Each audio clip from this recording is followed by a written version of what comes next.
Hello, everybody. Welcome to our latest episode of FPL Affairs, the podcast that discusses our 9-month-long love affair with FPL, including the ins and outs that keep us awake at night. In this latest video, because of the midweek schedule, Jack and I have just managed to squeeze in enough time to ramble on about reviewing Gameweek 13 and our initial plans for Gameweek 14. Hope it helps you out. Anyway, let's get cracking. And there's Mo Salah. There goes Haaland. He's on his way again. He's hungry. He's scored. Ice-cold precision from Palmer. Kayo Saka. That is a diamond of a goal.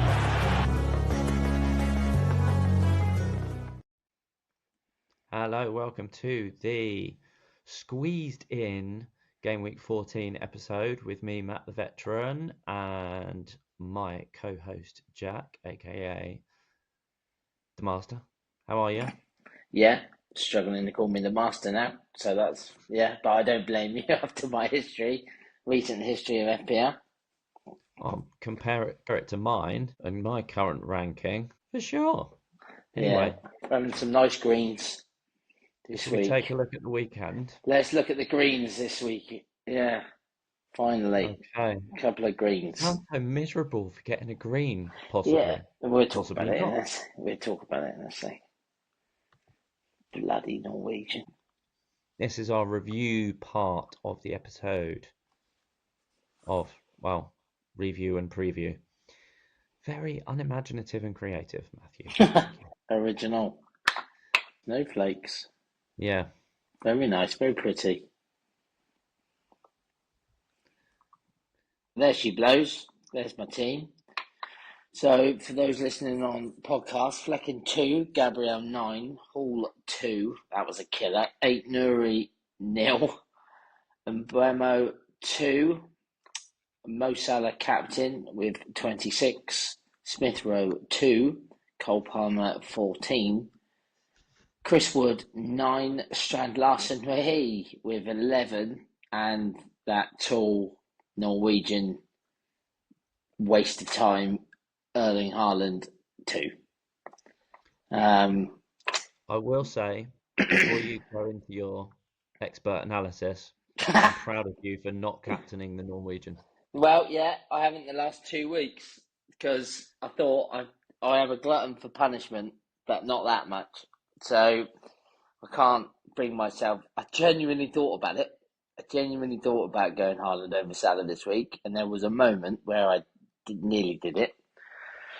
But to protect my rank, I decided to not do it, and boy, am I glad. Couple of things to look at. Gabriel, I can only imagine. Sort of like at half time, I was watching the game, and I think I went and did something at half time. Didn't really see. Came back on at like 47 minutes, and I think Arsenal got a corner. And I thought Kushti, and all of a sudden Kivior went running into the box, and I was like, "Hang on a minute, what's happened there?" And obviously he's been subbed off. I don't know. I haven't read anything today or heard anything today whether he's okay, but I think he might have just been having his minutes managed. We'll see. Arteta won't give us anything anyway, but he's still got 9. So watching him score again, I brought him in because on wildcard because of watching Saka assist him and him score from 2 corners. So it's nice for that to finally happen. And especially I thought when he scored midweek in the Champions League, I thought, oh, that's his set piece goal. So it was nice for him to do it in the Prem. Lewis Hall lost his clean sheet in the 94th minute, which I'm sure hurt you more than it did me, but it was still pretty frustrating. 8 Nuri proving once again that unless he scores a goal, he's totally useless as an FPL asset. And Buemo, that's an assist for me. I did put it on our Facebook group. Yeah, that's an assist for me. I'm absolutely staggered that it's not been given. I've seen such stupid assists given. So obviously, you win some, lose some in FPL. Some are ridiculous. I've seen someone hit the bar, it bounced back someone score and be given an assist for it a couple of seasons ago. So, like, you get mental assists on FPL. So the fact that that's not an assist is crazy, absolutely crazy. So he got 2, and I also think that had that been given, which it rightly should have been given, I don't think he's transferred out as much as he's currently being transferred out. Mo Salah, that's lads on fire. Looking at it now, taking him out in game week 6 wildcard was an absolute fail. Probably cost me a top 10k finish this season unless I can pull it out of the bag. But it's just returning at an unbelievable rate at the moment. So if you don't have him in your team, get him, especially with their fixtures coming up. Smith Rowe, I decided to play Smith Rowe over Rodgers, but they both got the same, so it doesn't really matter. Cole Palmer, brought him in a couple of game weeks ago. I think I brought him in, a couple of game weeks ago. Nice to see him get a return. Nice goal, actually, well taken goal. I watched it. I thought at one point he wasn't going to get his goal, but he did, so that was good news. Chris Wood again, the man, the myth, the legend. Could have taken him out last week for João Pedro. Decided to stick with him and bench him against Arsenal purely for the Ipswich fixture. And sure enough, he repays me with a 9. Excuse me. Very also nearly did the same thing for Strand Larson. I think I messaged you after another blank and another game watching Cunha get return after return, saying I'm going to rage transfer Strand Larson out for João Pedro. And then he got an assist, and then he got a 94th minute assist. And I was like, well, hey. So he saved himself, and of course I got 11 points. And then stupid Norwegian, I hate him, but love him all at the same time, with just 2 again. He scored 2 goals. I think he's got 2 in like 6 of the last 8 game weeks, and 5 and 6 the other 2. So yeah, going to that bloke's table a couple of weeks ago of value per million, he is definitely at the bottom of that list. But we'll talk about him later on when it comes to looking forward to next weekend. So 79 points overall, which although wasn't bad, was obviously wasn't really bad, wasn't really great. I saw some big scores this weekend. People obviously had Saka, a friend of mine had Cliver and Sharda and Evan Nilsson. Blimey. He got 117. Absolute joke. But fair play. Sharda and Cliver. Yeah, and he had Evan Nilsson, and then Sharda was first on his bench, but because Conor Bradley didn't come on, Sharda came on. So as you like that, luck. Playing a back 4. Yeah, he was playing a back 4. Yeah. With Sharda as first bench because he didn't look at it from last week.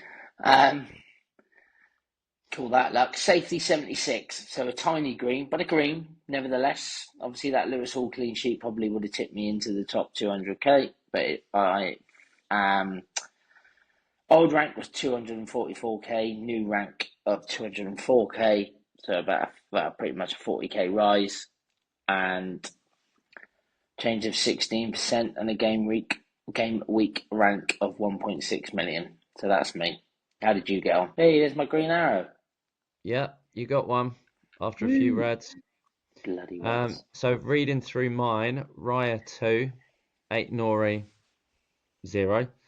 Collins with a delightful assist, so that was quite nice. I saw that. I was really pleased for you. I wondered whether you'd started it, but I remember we talking about it. I was really happy. Watching it on Match of the Day and seeing just what a through ball. I was thinking it would be some sort of scrappy set place goal or something where he flicked it on for somebody. Yeah, I agree. I thought it was a flick on. Or like he would head it back and someone would knock it in. But very pleased with that. Gabriel as well, the 9-pointer. Saka's 18. That's where Thank I'm you, annoyed. please. Yeah. And Bama, you spoke about. Palmer, you spoke about. Salah is Salah. What a machine. Small disappointment that Whistle only got 1 goal, and Sharda got the hat trick. Yeah, Delap, I think you have a right to be. Yeah, Delap I didn't look too much into, and Isak, yeah, it was more a mixture of guttedness of. Watching match of the day, Delap again, similar to the United game last week. I think he had a few chances Mm, that didn't amount to anything. He's a very nearly man, if that makes sense. I think if he's give him sort of like the rest of this season and maybe go and play for a better club, I reckon he might end up a pretty good striker. mm. And Isak, what happened there? Collision, impact injury, hip Hmm. injury. Since it happened, uh, Eddie Howe has come out and said that good news is that it's not a muscle injury, it's an impact one. So that should mean, in theory, it's not as long as if it was a muscle injury, which if you Yeah, it's read in just a between shame the it's in a lines, week. It's in a week with a midweek fixture, because if it was like last weekend, you'd mm, be or if there wasn't this midweek round, you'd be pretty okay with the fact that he would start for next week, wouldn't you? But I think Newcastle are playing on Wednesday. Wednesday at home to Liverpool, I think he'll be playing, to be honest. Yeah, I mean they'll have to patch him up. They don't really have many other options, do they? Callum Wilson came back from injury. He didn't come on for him though, did he? The other day. That was my reasoning, or at least my educated guess, is that Isak went off just after 20 minutes, and Howe felt, as said, I haven't had confirmation, this is just my own theory, but Howe would have thought, right, Callum's not got 70 70 minutes in, minutes. Yeah, okay. Yeah, good point. so he wouldn't want to put Callum Wilson on him last what 50 and then have to get subbed off. Hmm. So he put on Harvey Barnes with the thoughts that, well, Harvey Barnes is fit enough and well enough to see out the rest of the game, Yeah. and then bring on Wilson for someone else later on, which is what he did. With Saka, just quickly, I was watching the game and he gave the first penalty to Odegaard, and I was really happy about that, obviously, because I don't own him. And then they went and got another penalty, and then he took that one. So I was a bit like, for Saka owners, they must have been like, although it was 18 points, he did give away a penalty. So it's obviously bittersweet because he could have had a Yeah, major, major haul this week had he scored that penalty as well. Do you know what I mm, mean? Another 5 points. But I was like, I was not like thing, but I was buzzing that he didn't get the first penalty, but then they got another penalty, which yeah. I think Gabriel assisted one of them. So yeah, Gabriel assist. the second one that Saka took, I think.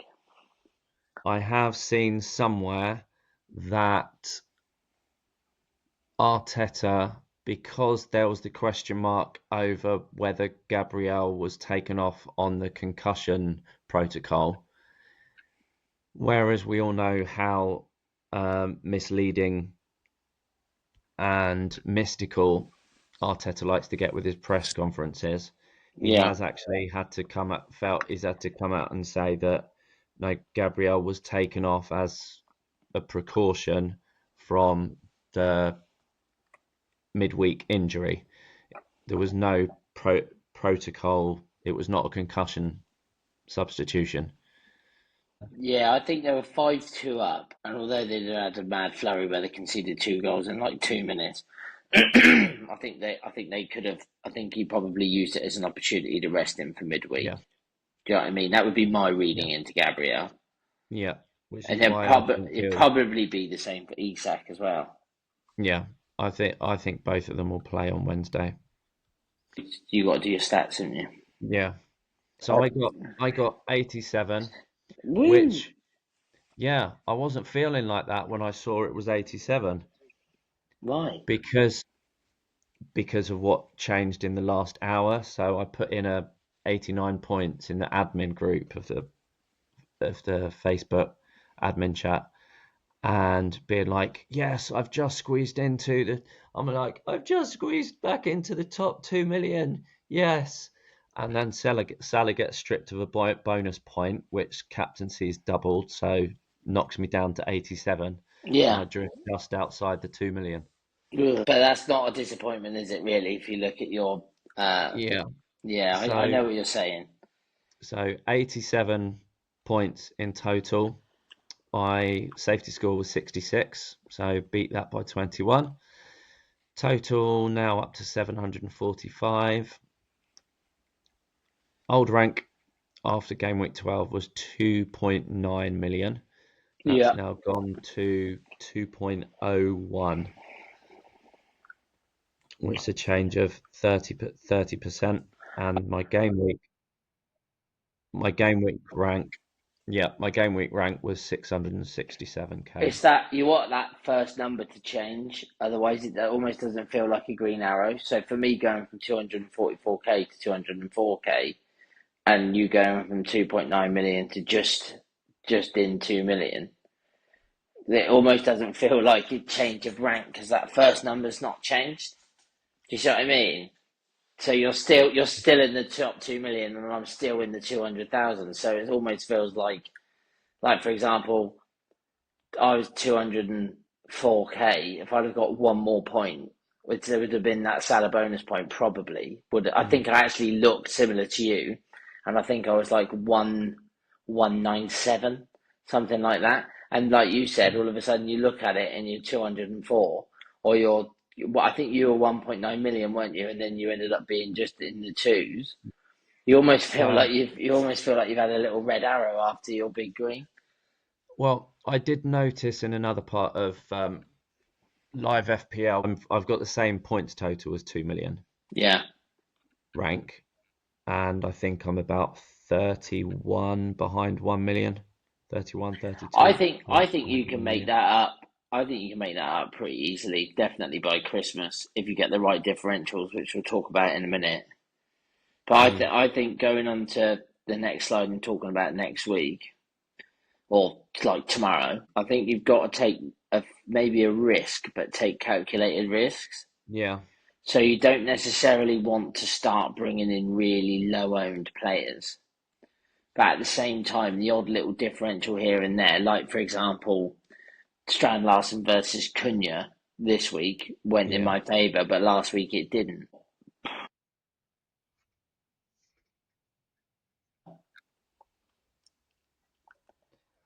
But when we were talking about your team, and that was Yeah. one of the moves that you were talking about, for Mm. me, going to like a Semenyo is a risk, but actually quite a good one, I think. Because although Semenyo got banned and also got heavily transferred out a couple of weeks ago, so he was doing pretty well. He was in your team as well, wasn't he? And he's had Yeah, quite a good I season. But that does lead me into what I do take from Game Week 13 is I think a lot of people are sleeping on Bournemouth. yeah. And I think although Kluivert is their penalty taker, I wouldn't look at him, but I think Evan Nilsson is a very good fantasy football option at the moment. Very Mm. good value for money. He's the one budget attacker that nobody's really discussed. Everybody's talked about Jimenez, Strand Larson, Cunha, Wood, Visser, João Pedro, Welbeck. Like everybody's gone through all of them. Not many people I've seen have been talking about Evan Nilsson, and I actually think he's a really good player. Um, so I think there needs to. I think he's a bit of a sleeping differential. And he again similar, but the other thing I would say is Man United players. There are differentials there, like an Ahmad or a Rashford, who's obviously on form, and Garnacho and Fernandez is doing quite well, but they don't have the fixtures, in my opinion. I think they got some. I think they play Arsenal, obviously, and then I think they got some tough games coming up over the next 3 or 4. I think they go to the Etihad in a couple of weeks as well, or a couple of game weeks. So I wouldn't be really looking at them. And then just play like you've got Delap, and although he's got good fixtures, I also think that a lot of these transfers are quite knee-jerk transfers. like Matoma's a knee-jerk transfer. I don't actually think he's been that great this season. It's probably because he's scored in the last 2 games. Yeah, he has, but he hasn't done That's anything why else we up haven't in. got nice fixtures. He hasn't done anything else up until that point. And like, you can turn around and say that the fixtures may have been difficult, but they are obviously in the top four. So they have been, do you know what I mean? They have been scoring goals and doing well, and he's not had that much involvement in them. And then players such as, lost my train of thought, where was I going there? Players like Mbermo, who's obviously had a couple of weeks off. I'm not entirely sure it's a good move to get rid of Mbermo. Not after what we were discussing in a couple of videos ago where we were saying you need nailed on 90-minute men. So what are your thoughts on Brentford's performance at the weekend? I think they're a really good side. I really do. I think they're a really good attacking side. I think they're absolutely shambolic at the back. I mean, I watched them. What was the score? 4-1. 4-1? 4-1. The loss of the clean sheet from Ethan Pinnock, the defending was awful. Absolutely awful. And obviously I was gutted being a Flecken owner, but the goal that they gave away I thought was just stupid. But I think they're really good going forward. And also, people said that Mbermo's been put out on the wing and that's not why he's returning as much. He's been on the wing all season. Even when Visser was injured, they brought in Sharda and he still played out wide. He did get more central, granted, but I watched Match of the Day the other day and I saw him in the box, stood next to Visser on numerous occasions in the centre of the box. So I do think that's a bit knee-jerk. I think Morgan Rogers isn't looking as good as an asset as he was a few weeks ago. I think he's almost getting sort of marked out of the game. And I watched that game as well. And on numerous occasions he was open on the edge of the box and never got the ball cut back to him. And I think Aston Villa as a whole don't look very good. I think they've like not won a game in 8 or something. But yeah, I think the biggest talking point from the last game week was Manchester City and just what a mess they're in, and obviously Liverpool and just how brilliant they are. Joe Gomez is 4.8 million. Obviously been picked ahead of Kwanzaa. Konate's out for a period of time. I think that would be a good move. I think Trent, I mean, he played a few passes over the top to Mo Salah that, as a bloke, you dream of being able to do. Do you know what I mean? And what he can do with a football is just incredible. And I do think he's going to get some good attacking returns over the next few weeks. And I think, again, he's not going to be highly owned based on his price. And again, Man City, they created nothing. They weren't just so poor defensively, but Liverpool, I think the only shot they had was Rico Lewis from just outside the area, and I think he kicked the floor first, took more grass than he did ball, and it trickled wide. So I think the main take of that is Manchester City really are stuck in a rut, and Liverpool are genuinely flying, as are Arsenal, and people such as myself with Erling Haaland. I mean, it's that question of where does this end? Do they go 8 unbeaten, 10 unbeaten, 12 unbeaten? Do they do what they do every year, where they just go on a mad run? I don't think they are. I think they're going to be a real mixed bag.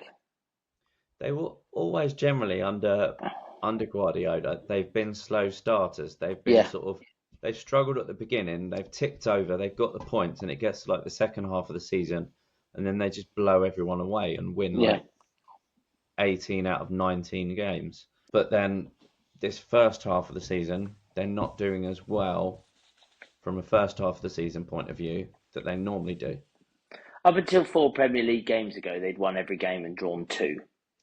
So they were unbeaten. And although the last 4 games haven't been great, before then they were doing perfectly well. And I think Kovacic is obviously the man that they're just desperate to get back. Obviously Rodri is, but he won't be back. But Kovacic they need back desperately. The midfielders are not making any runs at all, not any tracking runs, and Haaland's obviously getting no chances. So we're talking the next section about what my plans are with him. From what you've said, I would say from game week 13, you've said look more at Bournemouth. Yeah, I think so. Don't necessarily rush and Burmo out because he did everything but get returns at the weekend. Well, he technically did. They just didn't give it to him. But yeah. Yeah. And the third one was just Liverpool defence, Joe Gomez. And Liverpool defence. Obviously Manchester City just are a mixed bag at the moment. And do you take United fixtures are poor coming up? And obviously Liverpool look fantastic everywhere. And Arsenal look really good as well. I would say my three things that I've taken from the weekend.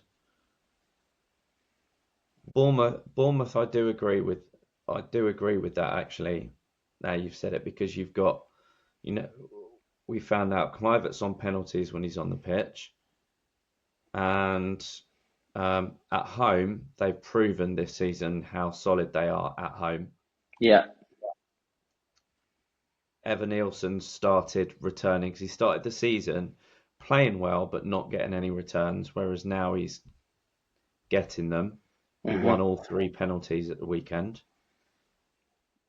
Obviously, had he not been fouled for it to be a penalty, you'd like to think he converts one of those into goals as well. Do you see what I mean? I think he is quite a threat going forward. But I think to save me doing loads and loads of pauses and eating into the duration of this, we'll just move on to our transfer plans.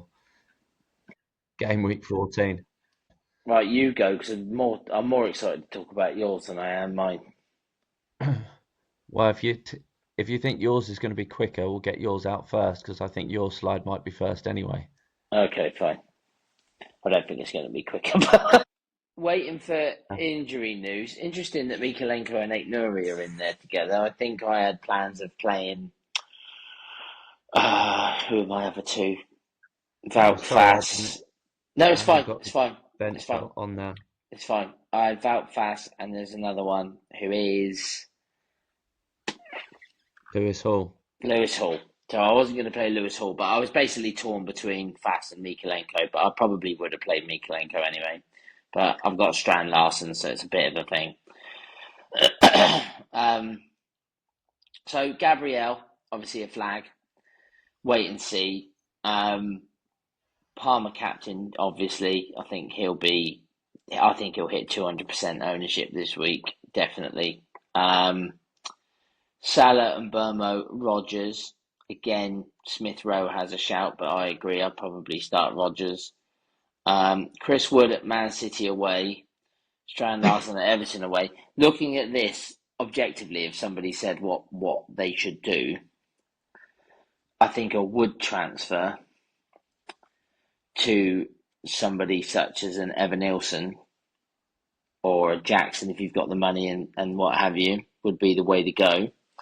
I'm thinking of finally selling Haaland. Now, my issue with finally selling Haaland is he's actually got quite a nice run of fixtures coming up. And there's nobody I really want to sell him to. What I want to do is I want to get Saka in.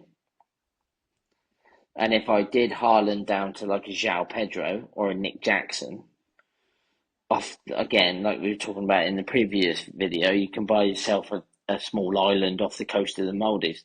So with what money you've got left, so I could get Saka in, I could then move for Trent. I could do Burmo out. The options are endless. I've got 2 free transfers, and I'd sell Haaland. My issue is I don't actually know who I want to sell him to. Watkins got a nice run of fixtures over the next 3 or 4, but then they get tricky after that. But he's a good long-term hold for me. I think you can keep him for a good sort of 6 or 7 game weeks. Again, I think there's a couple of tricky fixtures in there, but you would play him. João Pedro is obviously a good option. Slightly worried. I think he's a minutes risk. I think he's just come back from injury, and although he's played every minute, I think with this busy fixture schedule, I think he's bound to be dropped in one of the games. But they probably all are. Evan Nilsson, like I said in the last thing, I quite like him. I like him as a differential. I'm not entirely sure a lot of people are going to have him in their team. I quite like him. And again, if everybody's moving off in Burmo, it almost makes him that little bit more of a differential. And I do think, although he's blanked over the last 2 or 3 games, I don't think he's had poor performances, or certainly Brentford haven't had poor performances. Obviously, it's a bit disappointing that they scored 4 at the weekend and he didn't get any of them, but he is still on penalties and they are still getting plenty of chances. So I'd like to think that he'll come good if you stay patient with him. So if I go Haaland to Watkins, then I basically have to do Mbermo up to Saka. But if I did Haaland down to Evan Nilsson, for example, I would have so much money that I could probably do one of Rodgers or Smith Rowe, and I'd probably do Smith Rowe up to a Saka. My issue this week, though, is looking at my team is I should probably make a defender move. And I should probably transfer out Mikalenko. Is the right move. That's the right move. With Strand Larsen in the team, I could play Valkvas against West Ham at home, of which I'm not adverse to doing, although West Ham had a crazy 10 minutes the other day, and obviously Leicester were poor. Ruud van Nistelrooy would have been in there. I know he'd only been in there for a couple of days, but maybe there's a new manager bounce. Maybe they're trying a new set. I think they went to a 3 the other day, so maybe they'll try a new system. Maybe I'll get lucky and get a clean sheet. Don't know. One thing for sure, and this will probably come back to bite me, I don't see Everton keeping a clean sheet. I just don't. Not against Wolves. I know Wolves are not like the best team, but they've got some good attacking threat. And Everton were just so poor at the weekend defensively. Branthwaite and Tarkowski did not look like the centre-backs from last season, that's for sure. But to summarise, I might sell the big Norwegian, the robot, and I might invest the money in Saka. Saka's got Man United at home, and I think that's a good fixture, regardless of Man United's current form.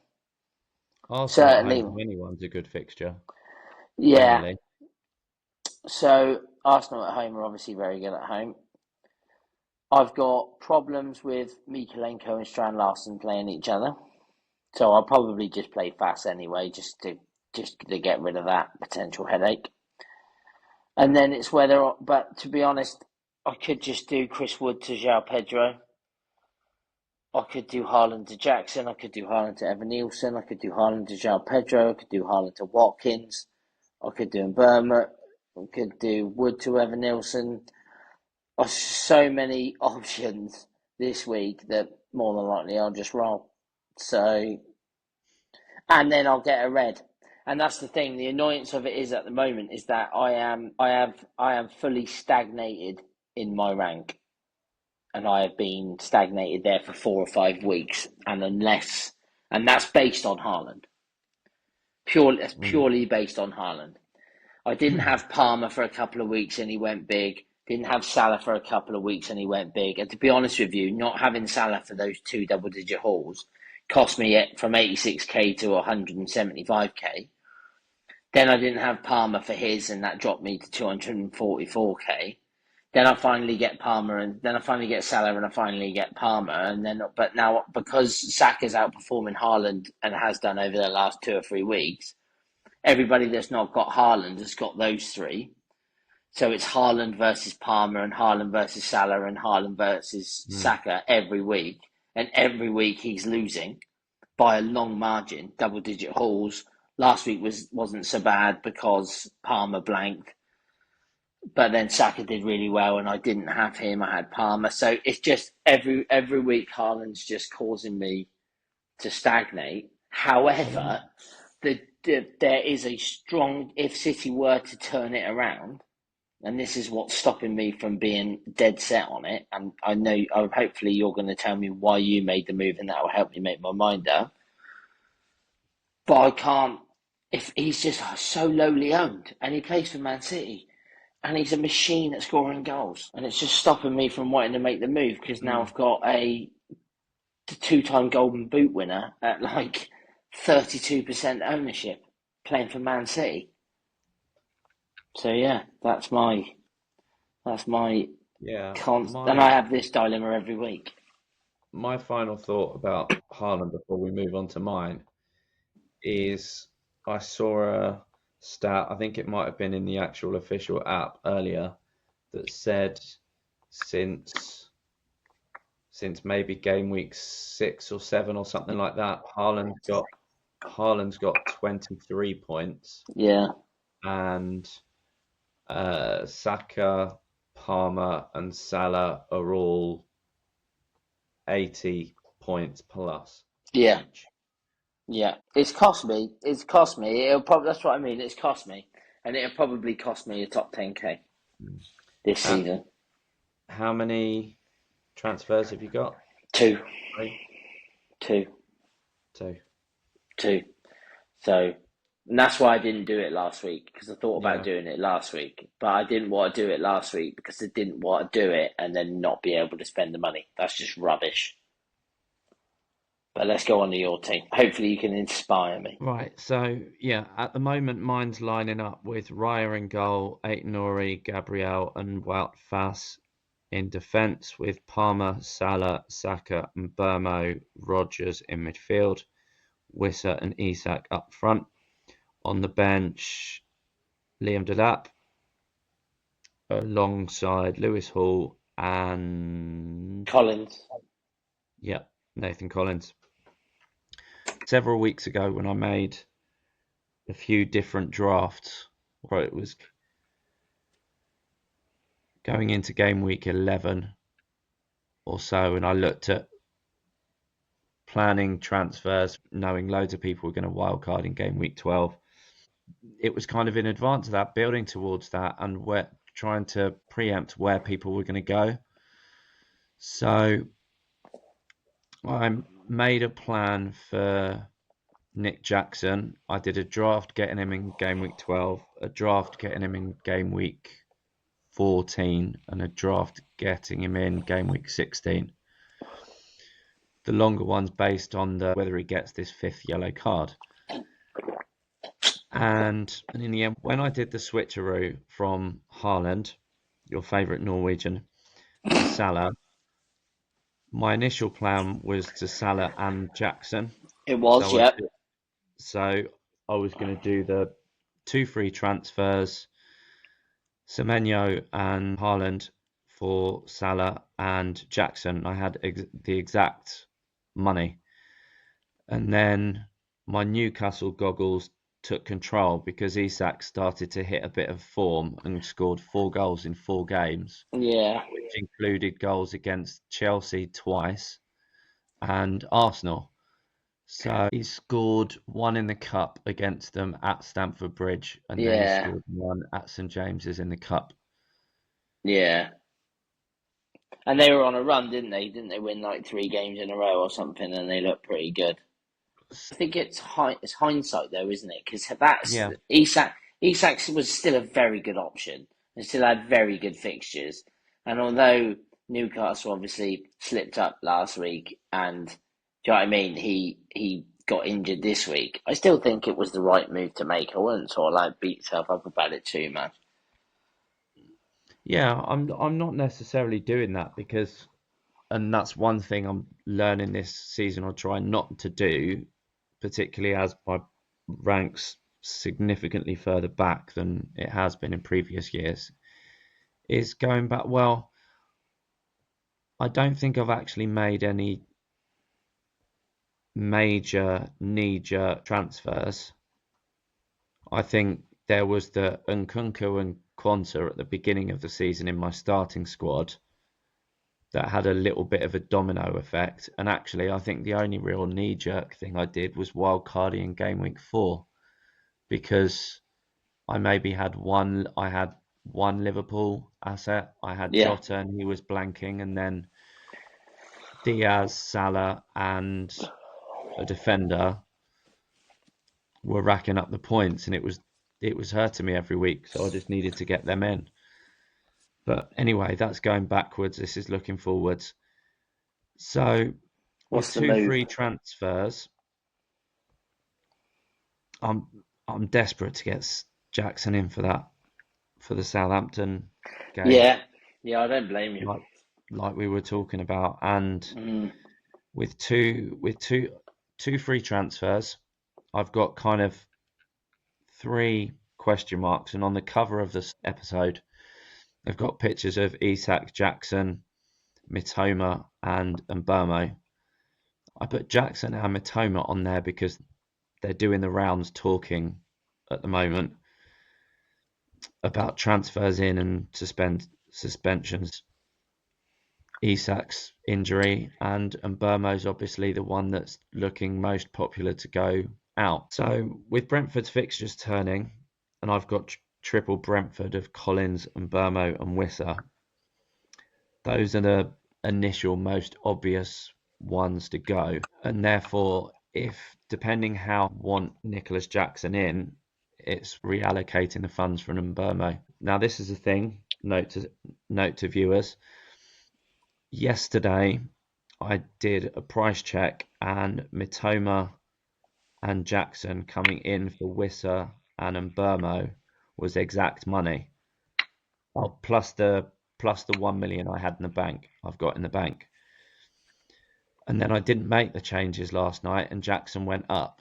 So if I tried to do that now, I'd be 0.1 out. So today's been a matter of racking my brains trying to figure out what alternatives. And I've thought of, well, do I do a defensive transfer? Because I don't like the defence at all, apart from the Arsenal double up. Aït-Nouri away to Everton, Fass at home to West Ham, Hall at home to Liverpool, and Collins away to Aston Villa. Don't. So a common sense one would be, well, make a single transfer of a defender to save 0.1, 0.2, and for that to be one transfer, then I could either do a second transfer of Mbeumo out, or I could keep him in, and then at the weekend I'd have the money in the bank for Mbeumo and Wissa to Mitoma and Jackson. Part of me feels that's a bit too much of a defensive transfer. I think if I was higher up in the ranks, I'd be more inclined to do that. But because I want to gain ground, the way defence is this season, there's not much gaining. You need to be getting the better attacking assets. What's your move? Well, So Burma and Viss are out for who? Well, this is what Well, I Viss is decided to do. Jackson. I tried to play sensible-ish, and I went on Fantasy Football Hub AI. The first two that came up, I never like those. Anyway, every time I look. And this one, it came up with Isak out and João Pedro in, and then Fass out and Trent in. I don't mind that, but I'm not sure I'd do that this week. And I was just like, I'm not dropping Isak down to Wood. I know this is Newcastle goggles on as well, but Wood was terrible for us, and I just have in my head from that 12 months at Newcastle where he scored 3 goals in total and 2 of them were penalties.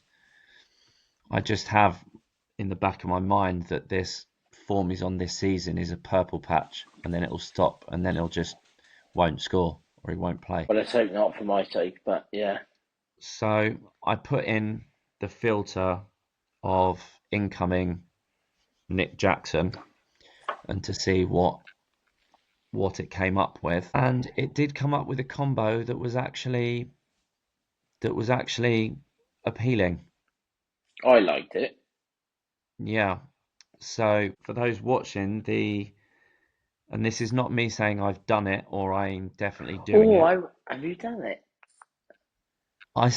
I'm trying to give suspense here by saying I might have done it, I might not have done it. Well, you have created that suspense because now I'm really intrigued whether you've done it or not. Mischief managed. Yeah. Full Wow. credit to that quote comes from the Harry Potter books. So, waving a magic wand over this team, hopefully. Yeah, was Mbermo down to Semenyo. Now he's freed from suspension. Yeah. And keeping Wissa and instead upgrading the lap to Jackson. And it reminded me the other week of when I did the switcheroo, Haaland to Salah. I wanted to get rid of Rodgers, but I couldn't afford it, so I had to get rid of Semenyo instead. Luckily, that worked out because the following game week, Semenyo got his 5th yellow. But then he's now back from that. And ideally, because of fixtures, I thought get rid of Wissa. But because I am 0.1 short of getting Matoma and he's the knee-jerkish reaction at the moment, I might actually keep Wissa because at home he's scoring. He's returning a lot more consistently than Delap is. And Mbermo recently. And Semenyo is free from his yellow cards. Bournemouth, we've already said in this episode, people are sleeping on them a little bit. And Semenyo was getting loads of shots and racking up attacking points before his suspension. So, yeah, it would be Mbermo and Delap out, Semenyo and Jackson in, and leave me with 0.3 in the bank. That's nice. I also think if you're bringing in Nick Jackson, to have good cover for when that 5th yellow card does come. So, for example, if you were to get it tomorrow at Southampton, to play Rodgers, who's got 2 or 3 nice games coming up. He's got 2 home games. 2 home games. He's got some nice fixtures over the next 2 or 3.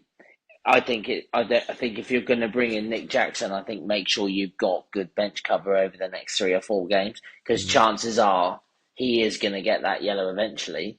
And people bringing him in obviously need to be okay with that that's a risk that you could bring him in this for tomorrow night or Wednesday night, whatever it is, because I'll be going to the game. And he gets booked and then he's out at the weekend. So you just need to be okay with that. But you also need to make sure that you're not ripping up your team. I feel like if you were to rip up your team to get Nick Jackson in and then he gets booked, you'd be pretty gutted at the weekend that you were bringing on a... That was one of the reasons why I didn't want to do Mbermo, Wissa, and I don't know, Collins or Fass or something, and take a -4 hit just so I could get Matoma and Jackson in. I was getting a sense of deja vu to the other week. I'm just checking to see what the forthcoming fixtures are for Rodgers. I think Aston Villa, I think, have got 2 home games now, Brentford and somebody. And Brentford, I know they've got Newcastle at home next week, and because of how good they are at home, I have a suspicion. Well, Newcastle got a good record at Brentford, so I suspect it'll either be a draw or Newcastle win, but there'll be no clean sheets. I think Visser is a great option to keep. I think Burma is a good option to keep. I think, again, going into this busy Christmas period, you need 90 minute men or starters, and Visser is definitely one of those, as is Mbuemo.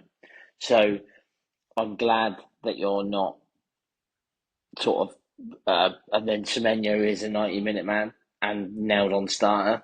That's why not to sell Rodgers.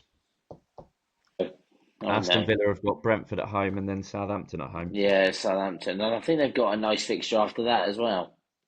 Brentford at home, Southampton at home, Forest away, and Man City at home. Yeah, so obviously I think they're three nice games. Obviously Forest are at home and good defensively, don't get me wrong, but I still think Villa can score there. But yeah, I mean I wouldn't be taking Rodgers out at the moment. Not with those two. And I'll probably play him in the next two. And if I am gonna get rid of the Norwegian, I will be doing Smith Rowe, probably. Because I think again, as Burmo gets transferred out, I just think he's a better FPL asset than Matoma and what's the other one? Everybody's transferring him to Bowen, Bowen, Jared Bowen. Bowen, and Gordon, and anyone of that plan, and a Man United midfielder. I just think Burmo's a better option. He's on penalties. I like all that will happen in this Villa game away is Villa won't keep a clean sheet probably, and Burmo will score, and everybody will be a bit like, oh, why did we rush to get rid of him? Everybody just did the same with João Pedro against Southampton. For me, it's just because I don't want the Brentford double up in attack. Yeah, I think that might have run its course now. Their fixtures have got tough, yeah.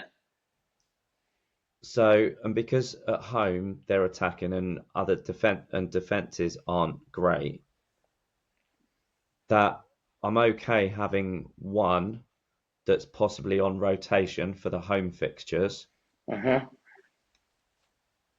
not two. So, big reveal. Have you made the move? Pardon? No, I haven't. Not yet. Oh. You will, though, tonight, won't you?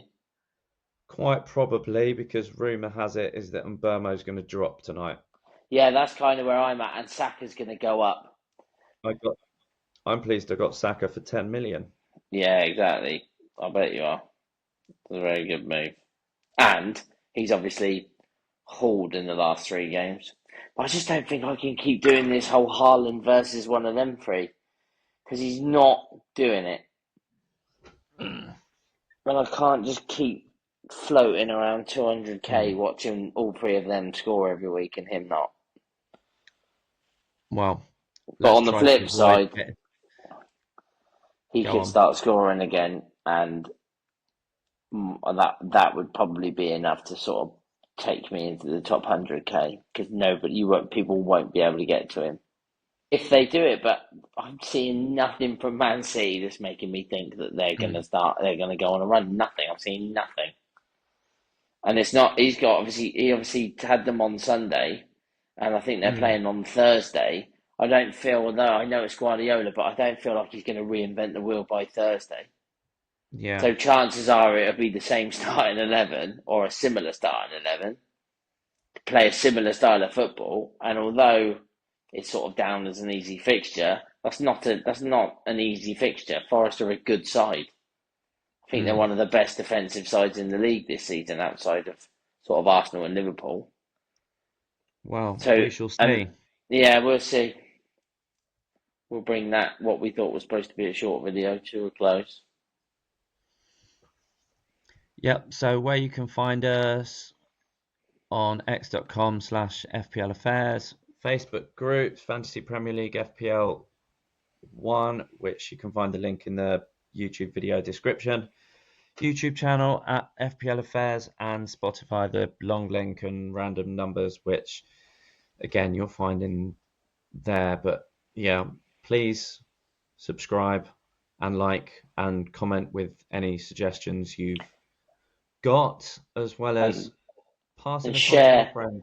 Share with your friends. They might want to listen to me and Matt ramble on as well. Yeah. Who knows? Share the love. Share the FPL Affairs. Share the stress.